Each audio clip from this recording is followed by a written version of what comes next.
আমার চুলের শখ আমার থেকে বেশি আমার মায়ের ছিল। ছোটবেলা থেকে আমার চুলের প্রতি তার অন্যরকম একটা ভালো লাগা ভালোবাসা ছিল, যার জন্য সব সময় খুব যত্ন করত। আমার বিয়ের পরে, এমনকি নিহালের জন্মের পরেও আমার চুলের যত্ন বেশিরভাগ সময় আমার আম্মাই করত। তো যাই হোক, আম্মা তো আর এখন নাই, আর চুলগুলো প্রায় যায় দশা।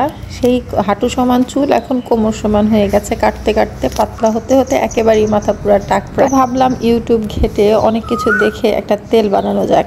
আর আমার বাড়ি যেহেতু পুরোপুরি বলতে গেলে জঙ্গলের মতো, আর জঙ্গলে তো বিভিন্ন ধরনের হার্ব থাকি, যেগুলো দিয়ে আপনি বিভিন্ন ধরনের মেডিসিন বানাতে পারেন। চাইলে চুলের হোক, আপনার ত্বকের হোক, বিভিন্ন ধরনের উপটান তেল সবকিছু বানানো সম্ভব। তো আমি আমার বাড়ির উঠানে যে এত দরকারি জিনিস ছিল আমি নিজেও জানতাম না। এই যে যেমন এখন আমি কেশরাজ যে পাতাটা হয় তেল বানায়, বাজারে কিনতে পাওয়া যায়, এই যে পাতাটা, এটা কিন্তু আমার বাড়িতে অভাব নাই। থানকুনি পাতা হোক, এই পাতা হোক, তুলসী পাতা, যেই পাতা দরকার আলহামদুলিল্লাহ সব কিছুই বাড়িটার মধ্যে ভরপুর আছে। তো উঠান থেকে তাড়াতাড়ি করে বেছে বেছে নিয়ে নিলাম কেশরাজ পাতা, সাথে হচ্ছে তুলসী পাতা নিয়েছি, নিম পাতা নিয়েছি। মেহেদি পাতা ছিল না, তার জন্য নিতে পারিনি। আপনাদের ভাইয়া গত বছর যখন ফার্স্ট বাড়িতে আসি তখন গাছটা কেটে ফেলেছে, যার জন্য মেহেদি পাতাটা আর পেলাম না।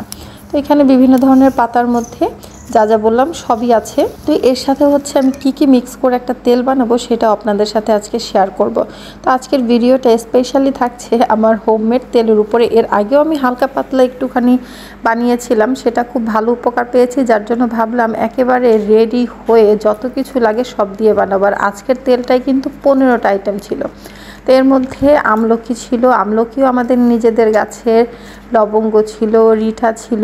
রিঠা হচ্ছে এক ধরনের কালো ফল, ভিতরে একটা বড় কালো বিচি থাকে, আর এর চামড়াটাই হচ্ছে ব্যবহার করা হয়। চামড়াটা যদি ভিজিয়ে রাখা হয় কিছুক্ষণ, তারপরে নরম হলে কচলালে দেখবেন শ্যাম্পুর মতো করে ফেনা ওঠে। আর এটা চুলে ব্যবহার করলে চুলটা সিল্কি হয়, কালো হয়। এটা আমি স্কুলে থাকা অবস্থা থেকে আর কি, স্কুল লাইফ থেকে আমি এটা ব্যবহার করি আমার চুলে। তো আমার বাসায় এটা থাকে, এটা আম্মা সবসময় আমাকে এনে দিত। আর আপনাদের ভাইয়াকে বলেছিলাম তেল এনে দিতে, সে দোকানদারকে বলছে তেল দিতে, সে বেটা কি করছে 200 ml একটা তেল দিছে। 200 ml তেল তো আমি যদি আমার আগের চুল থাকতো তাহলে একবারই শেষ হয়ে যেত। তো এখন 200 ml তেল দিয়েই হচ্ছে আজকে তেলটা বানাবো। এর সাথে একটু দিয়েছি হচ্ছে কালো জিরা আর হচ্ছে মেথি।